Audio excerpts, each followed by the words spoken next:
no sé si a ustedes les pasa, ¿no? Pero a mí me sucede algo con vos, con tu escritura, y que tiene que ver con que me da temor de que lo que sucede ahí adentro se transforme en realidad. Y entonces en mi biblioteca yo no te tengo guardada como el resto de los libros, sino que pongo los lomos al revés. ¿En serio? Te lo juro. Bueno. Me pasa con vos y me pasa con otra escritora. ¿Con quién? Samantha Schweblin, no sé si... Sí, es mi amiga. Me pasa con ella, con vos y con ella. Le voy a decir. Brujas. De hecho, lo tengo al revés, te darás cuenta acá. No, está así. Y la pregunta tiene que ver con eso. ¿Cuál es tu relación con el fetichismo?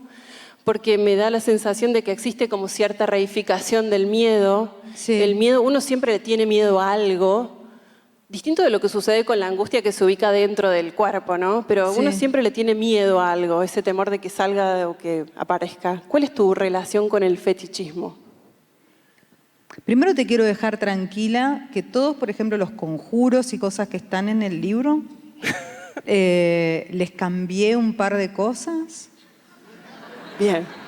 Cosa Vamos. que si a alguien se le da por en voz alta decirlo y qué sé yo, para llamar al demonio X, no va a aparecer porque está fallado el texto.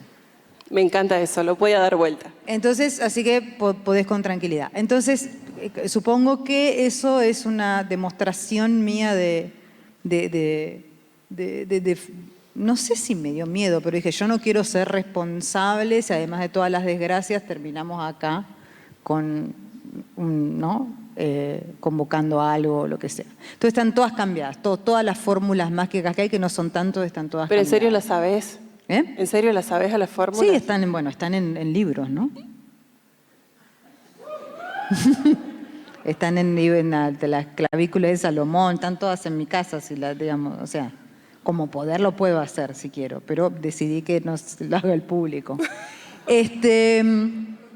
Fetichismos. No tengo, o sea, a mí me fascinan mucho los santos populares y tal, pero no les tengo miedo. Y la verdad, y me gusta coleccionar mentalmente y escribiendo historias de fantasmas y tal, porque me gusta como la transmisión de eso y la oralidad, pero la verdad es que nada de eso me da miedo, para nada. O sea, mis miedos de afuera son muy reales. Me da miedo la violencia y después son muy internos también, en el sentido que da miedo la enfermedad. También la de los demás, pero sobre todo a mí me da mucho miedo que me falle el cuerpo, la vejez, dice la señora. Pero sí, no es un proceso que no lo disfruto para nada. Pero creo que no tengo mucho fetichismo, ni para escribir, ni nada. Lo que sí me está agarrando ahora, me doy cuenta, es que este anillo que tengo acá lo tiene San la Muerte y no puedo salir si no encuentro el anillo. No es que nadie que me lo impida, una mano negra por la cabeza, me lo impido yo misma. O sea, siento que me va a pasar algo si no lo tengo conmigo en algún lado. Pero supongo que es una superstición de este momento de mi vida y que me la inventé.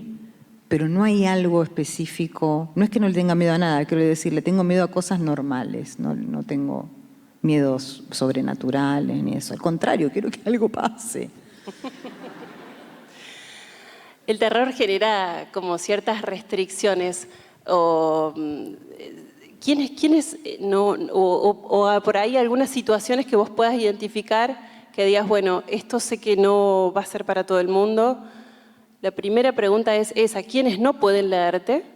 Y si haces alguna concesión a la hora de escribir. A ver, yo no sé quién no puede leerme. Hay cosas que no son definitivamente para chicos, ¿no?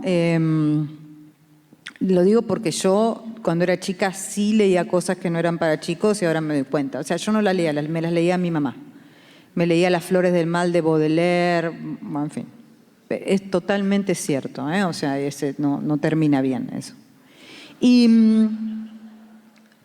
eso por un lado. Y lo otro, lo que yo noto mucho, no es tanto la cuestión de gente que tenga mucho miedo, que le dé pesadillas o cosas por el estilo, sino hay gente que le impresiona mucho las escenas de violencia y sobre todo las escenas de violencia con chicos. Entonces yo entiendo que eso es, para mucha gente puede ser un límite, sobre todo cuando tiene chicos, yo no tengo. No digo que porque no tenga puedo salir a darle garrotazos a las criaturas y la gente que tiene, no, me parece que cada cual tiene una relación diferente con lo que lee en cuanto a lo que le impresiona como violento. Pero eso es una respuesta muy, muy común que tengo. Y después, definitivamente, y eso es una cosa que pasa con el terror, si no te gusta tener miedo o no te gusta esa adrenalina, o sea, hay lectores que igual lo pueden leer de todas maneras, pasando por sobre el terror, fijándose en la cuestión literaria, digamos, el libro este y todos los demás, y los relatos tienen sus diferentes entradas. Pero si no te gusta tener miedo, bueno, no te sufrir. acerques. Y bueno, ¿para qué vas a sufrir? Claro, claro. Digamos, bueno, a lo mejor te gusta, pero... Y ahora la pregunta al revés, ¿a quién sí te imaginas como lector? Porque me da la sensación de que existe como una necesidad editorial de convertirte en una rockstar, ¿no? Y la pregunta es si tenés lectores, lectoras, o tenés público, tenés fans. Sí. No, sí, son lectores, para mí sí, que además son entusiastas lectores, entonces son fans. Cosa que a mí me parece bien porque yo soy fan de muchas cosas. Pero creo que es esto que te decía antes. Todos los textos tienen muchas entradas. Entonces vos podés entrar por el lado de la magia, podés entrar por el lado sobrenatural, podés entrar por el lado político, podés entrar por el lado de las relaciones personales, podés entrar por el lado de cuando hablo de ciertas violencias, incluso de la violencia con los chicos, porque a mí es algo que me interesa, en tanto me parece que los chicos no tienen voz. Entonces, de alguna manera, yo todo lo que estoy escribiendo ahí, o en muchos de los casos, son cosas que ocurren y que elegimos no decir. O sea, es casi una elección de quebrar eso. O podés entrarle por la cuestión queer, o podés, digamos, podés entrar por la identificación generacional, hay muchas entradas. Entonces, supongo que parte de una de esas muchas entradas es la gente que disfruta con un texto de terror. Pero como están las otras entradas, si a vos también hay algo con el miedo. Hay cosas que a mí me dan miedo o que me parece que me puedan dar miedo que al otro no. Entonces puede ser que puedan disfrutar el texto a pesar de que sea un texto que tenga ese momento de adrenalina o espantoso, porque la persona no le causa eso. Ahí como la respuesta al miedo es sumamente variada. Hay ciertas fórmulas, quiero decir, pero hay cosas que son variadas. Entonces creo que lo que tiene que ver son esas muchas entradas. Y hay muchos que son varias las entradas. Entonces hace como eclosión, puedes entrar por el rock, qué sé yo. Tenés muchas formas. Y también creo que puedes entrar por la literatura.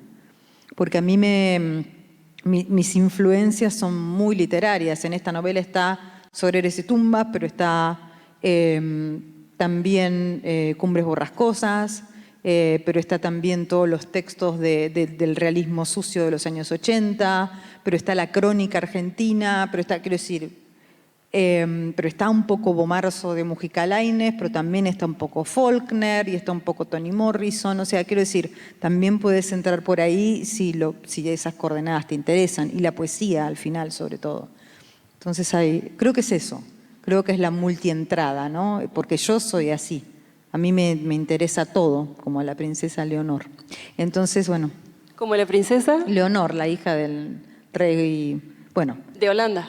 No, del rey de España, del rey de España. Le interesa, España. Cuando nunca viste Corazón, te lo recomiendo. Corazón es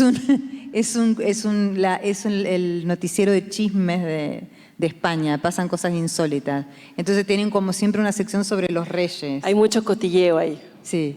Y la sección sobre la realeza siempre tiene algo de la princesa Leonor, pero no pueden decir nada malo de la princesa Leonor porque va a ser reina la princesa Leonor. Es infanta en realidad, no es princesa. Y siempre dicen a la infanta Leonor le interesa todo. Bueno, a mí también. Me encanta que tengas ese punto en común con Leonor. Em, Mariana, entre tanto párpado en vitrina, entre tantos brazos que faltan, entre tantas heridas que hacen con vidrios cortados, ¿hay algo inenunciable, algo que para vos sea un límite, que no puedas escribir, que no puedas decir? No en ese sentido. O sea, hay cosas que yo no puedo escribir, pero porque técnicamente no las puedo escribir. O sea, yo no puedo escribir un policial porque soy muy perezosa con la trama. No puedo escribir poesía porque no tengo esa abstracción y esa música en mi cabeza.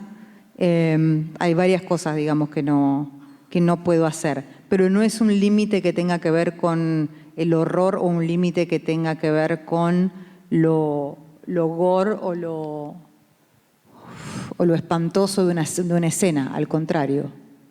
O sea, cuanto algo más espantoso se me ocurre, más ganas tengo de escribirlo. Más ganas te dan. Sí, no, ahí no tengo límites. Mis límites son técnicos. O sea, esto no lo puedo hacer porque no lo puedo hacer. Pero, no, sí, bueno, ¿qué va a hacer? No, límites en ese sentido no. Tu escritura atraviesa, me da la sensación, como un constructo de verdad, desde el periodismo a la literatura, permanentemente. Sin embargo, leí por ahí que durante la pandemia no pudiste escribir literatura, solamente hiciste periodismo. ¿Qué te pasó? Seguí escribiendo en mi trabajo periodismo y algunos textos que me pedían por ahí.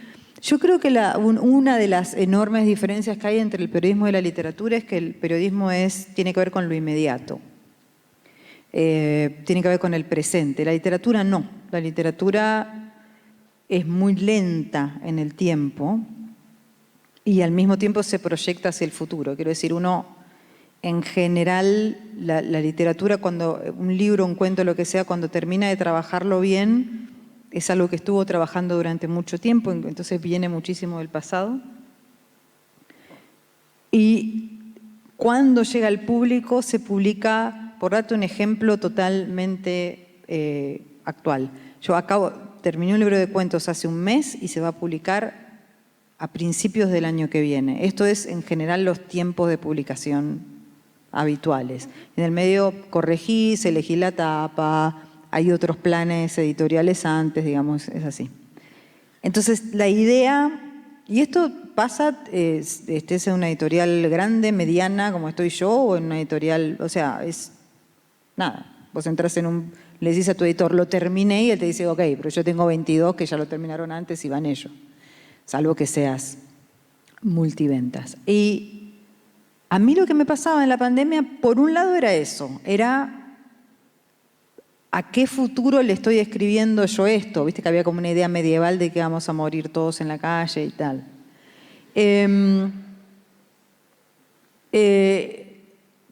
Que ahora uno lo siente exagerado porque sobrevivió, digamos, pero la gente que no sobrevivió seguramente te está mirando de arriba o abajo, diciéndote, bueno, un poco para vos habrás exagerado, pero yo la pasé pésimo.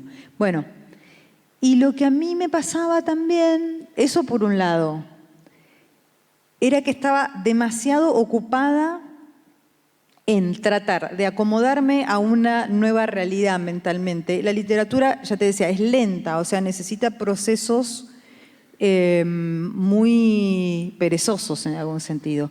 Leo este libro, miro esta película, voy armando este mundo. O sea, a diferencia del periodismo, que la urgencia es a lo mejor lo que lo domina, la pereza es lo que de alguna manera domina a la literatura. Incluso para los escritores muy rápidos y todo. O sea, necesitas cierto ámbito donde eso pueda transcurrir. Escribo 3 horas hoy, 3 horas mañana. La mayor parte de mi tiempo, como nos pasó a todos los que estábamos en pandemia, era lavamos la lechuga con cuántas gotas de lavandina, qué número de documento tenés, puedo salir o no este día. Hacemos pan. Yo ni loca, pero ponele. Ponele, digamos, o sea, pero nada, era ver la serie, contar los muertos a la noche, ¿viste? O sea, como todos los días te pasaban los muertos. Terrible. Los muertos, los enfermos, los internados acá en Mayo. La hora del aplauso, que después se transformó en la hora de la furia. Sí, sí, la Argentina entera se iba poniendo acá hay más, acá hay menos, está viniendo para acá, ¿viste? No sé qué, o sea, bueno. Y mi vecina diciéndome, me parece que le puse demasiado lavandina en las patas al perro, yo tratando de contactar con mi veterinaria, con la que tengo mucha onda, porque yo tuve una gata epiléptica, entonces la tuve que tratar durante mucho tiempo, a ver si la encontraba, a ver. Entonces ya le mandábamos fotos de las patas del perro. Te quiero decir, en todo eso, y la gente que me llamaba por teléfono y me decía, esto se parece a un cuento tuyo. Y yo decía, no. ¿En dónde se parece a un cuento mío? O sea, en mis cuentos está la gente vestida de terciopelo llamando al coso, o está escapándose de alguna violencia, o está mirando en el patio del vecino si tienen a un chico secuestrado, pero jamás en la vida hay un virus rampante que tiene la gente encerrada. Esto es la realidad, a ver si distinguimos la realidad. No está buena, yo no tengo ganas de vivirla. Y me parece que en esa oscuridad un poco, lo que me pasó es que el lugar de la imaginación, que para mí es muy placentero, a pesar de que escriba de cosas horribles, no todas, pero algunas, es como un cuartito, que en ese cuartito para mí se había cortado la luz. No era que no iba a volver, pero se había cortado. Y para poder arreglarla, digamos, buscar el cable, la cosa, qué sé yo, tenían que pasar una serie de cosas. Tener tiempo, poder salir a comprar la lámpara, dejar que te dejaran salir a comprar la lámpara. Claro, poder salir a comprar, que venga el electricista a casa y yo lo pueda dejar entrar. Mientras tanto nosotros recortábamos remera, porque en esa época, viste, era barbijo no, barbijo sí. Entonces recortábamos remera. Yo perdí una remera divina de Johnny Cash por culpa de esta pandemia, que es lo que más me revienta. Y lo que pasó fue que estaba claro, como mucha gente, muy reconcentrada, o sea, muy en casa, muy pensando en mí mismo, muy pensando en, viste, y un amigo mío, Jorge Alderete, es un dibujante que es argentino, pero vive en México hace muchos años, se agarra COVID en México, no sabe qué, porque era todo un lío, era el primer tiempo. Y estuvo mucho tiempo en cama, con la fiebre mucho tiempo, digo 2 semanas, pero él es hiperproductivo, y me empezó a mandar ilustraciones. ¿Qué es lo que hace? Lo hace habitualmente, como qué te parece, qué sé yo, pero eran muchas. Y en un momento me dijo, ¿tenés ganas de escribir algo para las ilustraciones? Primero iba a ser un epígrafe, después terminó siendo textos como pequeños cuentos que acompañaban y con eso hicimos un libro. Lo interesante fue que yo pude salir, yo no diría de un bloqueo, pero de una evidente falta de gana filodepresiva relacionada con la literatura, cuando me pude meter en el mundo de otro. O sea, tenía que salir de mi mundo. En mi mundo yo no encontraba eso. Entonces ahí fue como que el cuartito, no te digo que se iluminó, pero, viste, algo, no sé, arreglamos las persianas, alguna cosa pasó. Y a partir de ahí sí, decididamente pude, pero fue muy interesante para mí entender que destrabar vino desde afuera, desde el mundo de otro y no desde mí, en esa circunstancia, que es muy excepcional. O sea, a mí me parece que todas las reacciones con la pandemia fueron todas raras y todas locas porque fue muy excepcional la situación. Bueno, llegó la luz de emergencia, por suerte. ¿Cómo? De México, llegó tu luz de emergencia de México. Sí. Digo. Me gustaría que entremos al terreno de tus amores, de tus devociones, de tus fanatismos, que tenés muchos, y de alguna manera se deja ver en tus textos, en tus libros, en tus cuentos, que tenés como cierta devoción por los seres andróginos, ¿no? Sí. ¿Cuál es tu apuesta en la construcción del género ahí? ¿Del género en el sentido del género de terror o del género en que Del sexo genérica, digamos. Mira, a mí me pasa algo que en general no coincido con otros escritores o incluso con otros lectores, que yo cuando escribo me siento un andrógino. ¿Por qué digo esto? Porque la escritura creativa te obliga a meterte en diferentes personajes y puntualmente en nuestra parte de noche los 2 personajes son varones que se identifican como varones, etcétera, etcétera. Y yo soy una mujer que se identifica aburridamente como mujer, etcétera. Y eso hace, digamos, de alguna manera que yo pueda, cuando escribo, pueda habitar diferentes sensibilidades. Entonces yo creo que de por sí el escritor tiene que tener, o casi todos tienen, un interés por la androginia, porque de lo contrario solo podría estar hablando de lo que conoce o de sí mismo, que es algo que a mí no me parece demasiado importante o interesante. Y luego hay algo, incluso en la tapa de este libro puntualmente está un Satanás, que es muy viril, igual el cuadro de Cabanel, pero no lo que elegimos. Hay algo, digamos, de la androginia como concepto que me parece filosófica y estéticamente algo que tiene que ver con lo que yo hago, que está en los bordes, que no es algo del todo definido, que es algo que no es algo puro, marcado, normado. ¿Me explico? O sea, que está en ese límite, o no límite, quiero decir, pero en esa ensoñación, de alguna manera. Y lo que yo escribo tiene en general un poco de eso, porque es difícil decir, bueno, escribe terror. Sí, yo creo que sí escribo terror, pero no solo. Entonces, en algún momento para mí, no le voy a decir andrógeno un texto, pero sí anfibios. Quiero decir, tienen toda el poder vivir en dos lugares con total comodidad. Me encantó. Bueno. Siguiendo con tus fanatismos y con tus devociones, sos fanática de Sweet, sos fanática de Manic Street Preachers, no sé si lo pronuncio bien. Sí, todo bien.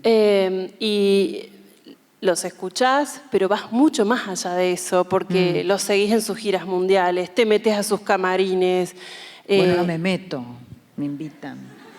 Te invitan a sus camarines, obvio, eso dije. ¿Qué dije? En otro momento me hubiese metido, pero ahora la señora... Te invitan a sus camarines, los conocés, charlás. Sin embargo, no te posicionás como, o sí, pero sí, como una fanática, sino que usás el periodismo para cronicar lo que allí sucede. Es como que pones al periodismo en el medio, para contar o para tener un vínculo con ellos, como que lo usás de escudo, y en algún momento eso no era así, o estoy equivocada. Lo que pasa es que yo empecé con el periodismo casi al mismo tiempo que empecé con la literatura, o sea, a los 10, 20 años, ponele. O sea, mi primera novela la publiqué a los 21 y a esa misma edad empecé a trabajar como periodista. Entonces el periodismo, y primero trabajé de periodismo común y después fui muchos años periodista de rock. Entonces, ¿qué pasa? Fue la excusa. Yo no diría más que el escudo, es la excusa para acercarme a ciertas cosas. Yo empecé a estudiar periodismo porque quería que me manden a cubrir shows en Glastonbury. Imagínate lo demente que estaba. Porque nadie te mandaba... Yo no sé dónde saqué semejante cosa. Pero bueno, era lo que yo quería. No sé qué pensaba. ¿Por qué iban a mandar a un corresponsal argentino a Inglaterra a cubrir el show? Bueno, no importa. Que yo vivía en ese mundo mental. Bueno, encontraste tu forma de hacerlo. Sí. Y lo que empecé a hacer era como cosas, los Manics, por ejemplo, tocaron en Cuba. Entonces, objetivamente era una nota eso. Y yo sabía que ellos no son populares en América Latina, entonces yo sabía que más cerca no iban a llegar. Febrero de 2001, yo tenía $500, que era bastante. Y, por supuesto, el diario donde trabajaba no me pagó nada. Y me fui a verlos a Cuba y volví con una nota de tapa para Radar y nada de plata. Así que cuando en diciembre vino el corralito, a mí me angustiaba, pero en tema económico no, porque yo no tenía nada de plata. Porque ya te los habías patinado. O sea, desde lo máximo que se podía sacar era 400 y yo decía, wow. Es un montón. Sigan así, sigan guardando su plata, no vivan. Es un montón. Pero lo usaba así como excusa. Ahora, de más grande también, pero no tanto ya ahora, o sea, porque no trabajo más de eso. pero ya tengo como un poco el circuito armado, o sea, conozco gente que te puede... Pero hay músicos que no iría nunca al backstage. De Nick Cave no iría jamás, nunca, al backstage. Ni lo entrevistaría, ni nada. No quiero tener una relación de él como si fuese un ser humano. No me interesa ese tipo de relación. Por más que el periodismo esté en el medio, no lo querés. No. Cuando era más chica sí, teníamos mucha confianza. Me acuerdo una noche, la primera vez que vino la banda acá con mi mejor amiga, salimos en busca de él y del guitarrista. No nos daba igual, pero mirá la confianza que teníamos, que dijimos, si a vos te da bola Blixa, que es el guitarrista, todo bien. Y si a vos te da bola Nick, todo bien, o sea, sin rencores. Mañana, por supuesto, sin celular, nada, es todo analógico. Teníamos data de dónde iba y nosotras íbamos las dos. Vivíamos en La Plata, pero íbamos las dos por Buenos Aires buscando, no encontramos nada, nunca tuvimos... O sea, un fracaso de groupie 100. Menos 100, mejor dicho. Después nos enteramos quiénes sí habían logrado y dijimos, claro, bueno, lógico. Es la chica de Tan Mejor. Pero ese fue el único momento, creo, donde lo carnal me pareció sensato. Después no, nunca. Te saco de tema, te llevo a otro lado. Porque prometimos que íbamos a hablar un poco de transformaciones y da la sensación cuando uno te lee que hay mucho de eso también en tus relatos. De hecho, yo misma me transformé de locutora en periodista ahora. Y te lo pregunto en el sentido de que esto que todo el mundo dice, que Mariana Enríquez es un personaje, ¿no? Que se convirtió en un personaje. ¿Cómo salta la Mariana Enríquez, personaje, a la ficción? ¿Qué te llevas puesto? ¿A la qué? Perdón. A la ficción.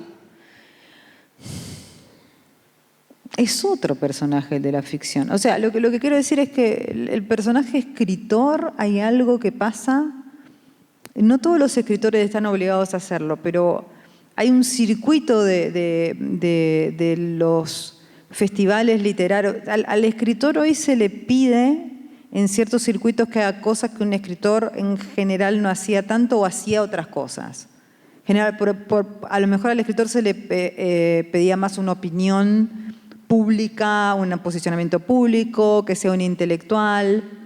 Ahora en los circuitos de festivales tenés que estar en mesas hablando de esto, del otro, haciendo entrevistas como estamos haciendo ahora, qué sé yo. Y todo eso te exige, o a mí por lo menos me exige, como persona, ya no como escritora, armar algo, digamos, inconsciente, si querés, que se parece bastante a mí, pero que me permite poder hacerlo con la suficiente distancia como para que no creer que esto es la vida, ni va a durar para siempre, ni tiene que ver con la escritura. Lo que pasa con la escritura es otro personaje, pero es otro personaje que es como al contrario, es en extremo vulnerable y en extremo honesto, mucho más de lo que vos por ahí sos en la vida. Lo que a mí me pasa como escritora, y lo digo siempre y es verdad, es si yo estoy escribiendo algo y ponele que entre alguien a mi habitación mientras lo estoy haciendo, si a mí no me da pudor que lea lo que estoy escribiendo, le falta algo. Para mí, sí. O sea, es como... Ya después cuando llega el punto de la publicación y todo eso está tan pulido, está tan escrito, está tan reescrito, está tan leído, está tan corregido que ya se convierte en algo muy desprendido y que soy capaz de mostrar, quiero decir.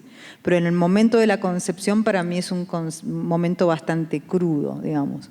Entonces también de alguna manera es un estado provocado, porque tenés que llegar ahí, digamos, ¿no? A esa emoción como un poco cruda. Yo en general lo puedo lograr con música o incluso con los temas que elijo, pero hay muchas cosas que están contadas ahí que que no contaría en público y que en general la gente no sabe cuáles son, que eso es lo fantástico de la ficción. Que es Entonces no sos como Leonor. ¿Eh? No sos como Leonor. Leonor cuenta todo. No, claro que no cuento todo, nadie cuenta todo. No. O sí, pero está tan bien escondido que es muy difícil y aparte está el divino derecho de decir que no, que estás equivocado o no y mentir, ¿no? Así que no cuento todo, claro. Cuento mucho ya, aparte. La experiencia transpositiva en tus textos es como habitual. Hay muchos lenguajes, vos recién lo decías, hay música, hay escenarios, hay distintos lenguajes. ¿Cómo vivís el traspaso, ya que estábamos hablando de traspasos, de transformaciones, del libro a la pantalla? ¿Te asusta, te excita? No, creo que es una lectura más, que es una lectura. Creo que cada persona que lee el libro lo piensa en imágenes, sobre todo ahora, digamos, estamos todos muy acostumbrados a pensarlo en imágenes. Ahora, pensarlo en imágenes industrialmente, como una serie, lo que sea, todavía no pasó igual. A ver, no me da miedo. No me da seguridad tampoco. O sea, yo creo que la mayoría de las adaptaciones son horribles, entonces tampoco es que estoy entusiasmada en plan, qué bueno, van a hacerlo, va a ser Coppola y no. O sea, probablemente no me vaya a conformar como en general el autor nunca queda conforme. A Stephen King no le gusta El Resplandor, o sea, está totalmente desquiciado. Pero quiero decir, imagínate, o sea, si llegás a eso es difícil. Pero asustarme no, entiendo el juego, quiero decir, y entiendo que en general las adaptaciones al autor casi nunca lo conforman y probablemente si el autor las hiciera las haría peor todavía porque sería súper literal y aburridísimo. Y después lo que le pasa al público es otra cosa. Entonces me parece como que si sucede hay que esperar a ver cómo termina. Me gustaría más película, por ejemplo, que serie, pero no porque sea anticuada, sino porque siento que quizás es una visión más potente y el otro puede desperdigarse un poco más y cosas así. Pero asustarme no. O sea, lo que no tengo es demasiada expectativa. No lo espero desesperadamente, no es mi sueño, no es nada de eso porque sé que va a ser una decepción, me parece. ¿Cuál es tu relación con la academia, Mariana? Compleja. Yo no estudié letras, no estudié literatura, estudié periodismo. Y yo siempre sentí y comunicación, ¿no? Que ahora hay más. O sea, ahora hay, no sé si respeto es la palabra, pero cuando yo estudié era en los fines de los 80, principios de los 90, era bastante una especie de secundario extendido, ¿no? Y ahora no, ahora me parece que es una disciplina que se consolidó muchísimo más. Y eso lo noto porque yo sigo dando clase en la universidad. Y es muy distinto. O sea, no solo es más riguroso, sino que también la relación con los alumnos es... Cuando yo estudiaba periodismo, todo el mundo quería ser Hunter Thompson, todo el mundo quería ser Walsh, todo el mundo quería ser Joan Didion, era como una competencia de superestrellas. Ahora quieren trabajar, ahora quieren entender la comunicación, quieren entender las fake news, quieren entender cómo se construye la información. O sea, me parece que se entró en un mundo donde la información tiene un valor muchísimo más pesado en todo sentido. Que cuando yo era joven había mucha pluma, ¿no? Mucho divismo, y que ahora se convirtió, me parece, en un lugar donde se juega el poder, donde el poder se cuestiona, donde el poder se sostiene, donde vos con la palabra en comunicación podés convencer. Es un terreno peligroso. No es que no lo fuese antes, pero ahora es muy obvio que lo es. Entonces me parece que tanto yo como docente como mis alumnos entendemos que estamos trabajando con un material que es como lava. En cambio, me parece que cuando nosotros éramos chicos estábamos más en leer a Richard Rorty, qué sé yo, y leer a Capote, y era todo como más bohemio. Ahora es todo muy tecnológico y Fox News y, digamos, y la comunicación política es otra cosa. Pero aún así hay cierto, como noto, purismo, por decirlo de algún modo, en esa camada, en esa generación. A mí me da la sensación por ahí que hay muchos que quieren ser, que trascienden eso y que quieren ser influencers, que quieren pararse en otro lugar. Puede ser, sí. Sí, pues sí. De la generación mía, sí. Bueno, pero las generaciones son complejas. O sea, a mí incluso cuando hablamos de literatura, toda la cuestión de la nueva narrativa argentina, todo a mí me cuesta mucho, no es que no me sienta parte porque es un hecho generacional, pero me parece que somos todos muy distintos, que escribimos todos por motivos muy distintos, o sea, no sé, hay algo que me cuesta identificarme generacionalmente con los demás, más allá de los que son amigos, ¿no? ¿Te interesa la política? ¿Cómo? ¿La política te interesa? Sí, me interesa la política. Me da miedo también, pero sí me interesa. O sea, me da miedo en la Argentina, no es que me da miedo en general, pero en todos lados está complicado. Te lo pregunto porque también tuviste tu rol de gestora, ¿no? De gestora cultural y por eso te lo pregunto. ¿Cómo es tu relación y si hay ahí un lugar para seguir explorando? No, en gestión no, ya no. Me cansé. Es muy complicado. No por la cuestión de compromisos y qué sé yo, sino porque lleva demasiado tiempo y me parece que ahí realmente tenés que tener una ambición de carrera en lo público que yo no tengo. Eso fue más bien una decisión de hacerlo en un momento de la pandemia y probar también a ver si me gustaba. Era como, ¿por qué no? Y era también un elogio, ¿no? Trabajar en el Fondo Nacional de las Artes, yo era súper joven, entonces era como que me convocaran y era muy interesante y qué sé yo. Tuve igual el año que tuve la gran satisfacción de darle un premio a Cristina abajo, como el premio Trayectoria, que estuvo buenísimo. Y bueno, pude entender qué me interesaba y qué no de eso.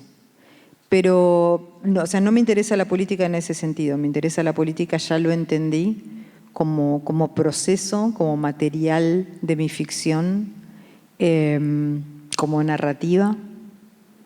Y me interesa el desarrollo de la política. Y me interesa incluso porque la aceleración de los procesos en los últimos años también me parece súper interesante. Entonces sí, pero como participación ya no. No. Mariana, sé que no tenemos mucho más tiempo. Me gustaría cerrar con volver a la literatura para cerrar. Ricardo Piglia decía que a cada época le correspondía un género. Y entiendo que gran parte de tus relatos transcurren en dictadura y entiendo que el terror sea como un género casi natural para esa época.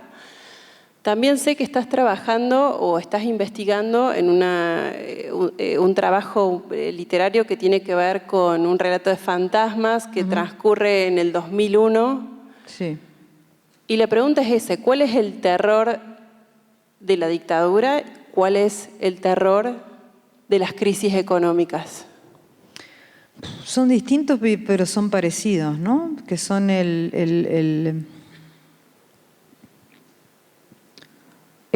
digamos, el Estado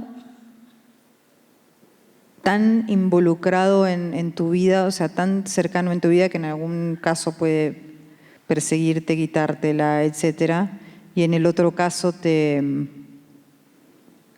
obliga a que no puedas pensarte como un ser que tiene futuro en su país, quiero decir, que es de la misma... y esas son cosas muy terroríficas. De todas maneras, yo creo que el género que más le queda a esta época en general es el fantástico, ¿no? O sea, todo es una locura, entonces no, muy difícil de contarlo. O sea, es el realismo más ramplón, digamos, o el fantástico, que como no tenés otra manera. Pero no el realismo mágico, eso era un género alegre, ahora es todo depresivo. No sé, es verdad. Pero yo creo que el terror económico en nuestro país es algo muy violento. De ninguna manera se puede equiparar a un gobierno autoritario, pero creo que es muy violento porque es muy traumático. O sea, es muy traumático vivir crisis económicas importantes, depende cuál consideres importante, pero he vivido 3 o 4. Y a mí me da miedo acostumbrarme, pero también me da miedo mi nivel de paranoia, qué sé yo.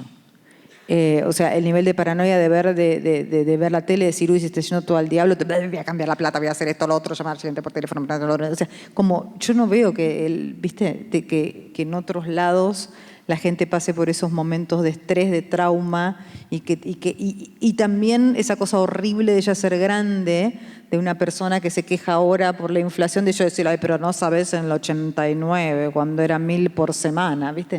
O sea, como que te transformás también en una especie de monstruo de la memoria, que a mí me da un poco de miedo. Pero creo que el más tenebroso de todas maneras me parece obviamente la violencia política, pero hoy también las sociedades que, digamos, que están pasando por procesos de violencia muy importantes, México, por ejemplo, cosas así, Centroamérica en general. Creo que este es un continente muy complejo en ese sentido. Y creo que todo puede abordarse desde el terror. O sea, vos me decís, sí, obviamente la dictadura, incluso es el lenguaje, ¿no? Desaparecidos, aparecidos, los campos de concentración en las ciudades, o sea que vos tenés casi, hay una especie de... El secreto, los cuerpos lanzados de que no lo sabíamos en ese momento, lo supimos mucho después. Las torturas, digamos, lo muy obvio de los elementos del terror y claro. Pero lo otro también son elementos del terror que no son quizá en ese registro, que son el trauma, la paranoia, la repetición. La repetición es algo muy del terror, muy fantasmal, ¿viste? El fantasma siempre aparece y siempre dice lo mismo. Siempre dice, me hicieron tal cosa, me pasó tal cosa. La repetición es algo muy, muy terrorífico en general. O sea, la imposibilidad de pasar de pantalla, de transformarse, si querés, o sea, de estar varado ahí. Y eso tiene que ver con vivir en la permanente crisis económica. Y lo que tiene la violencia social, que pasa desde aprender a convivir con gente que está en situación de marginalidad como si tal cosa, quiero decir, o sea, nosotros mandamos nuestros mensajes de audio diciendo, ay, no sabés lo que me pasó, mientras hay una persona que está al lado tuyo extendiéndote la mano, pidiéndote plata, vos le decís, no puedo, y mandás el mensaje. Todas esas cosas yo las hago, ¿no? Y las veo hacer y me doy cuenta que eso es un acostumbramiento que tiene que ver con el terror, porque la indiferencia tiene que ver con el terror. Y es una violencia solapada, quiero decir, no sé si solapada es la palabra, es una violencia muy presente, pero muy... La costumbre es algo terrible. Y al mismo tiempo, solo podemos vivir con esas circunstancias si nos acostumbramos, porque de lo contrario, y además no es verdad que uno pueda empatizar con todo el mundo, entonces es parte como de la condición. Y a mí esas son las cosas que me interesan explorar y todas se pueden explorar desde el género, por supuesto en diferentes grados, ¿no? Pero todas tienen su elemento de horror, yo diría, más que de terror, porque terror es el momento tenso, el horror es como la sensación permanente de vértigo y de vacío. No quiero ser muy dark, así que terminemos con alguna otra cosa. ¿Hay algo que no te haya preguntado que te gustaría contar? No, está bien. pero lo que quieras. ¿Sí? O sea... Gracias, Mariana. No, de nada. Gracias a vos. Mariana Enríquez acaba de recibir el Premio Universitario de Cultura. Muchísimas gracias. No, gracias a vos. Un placer.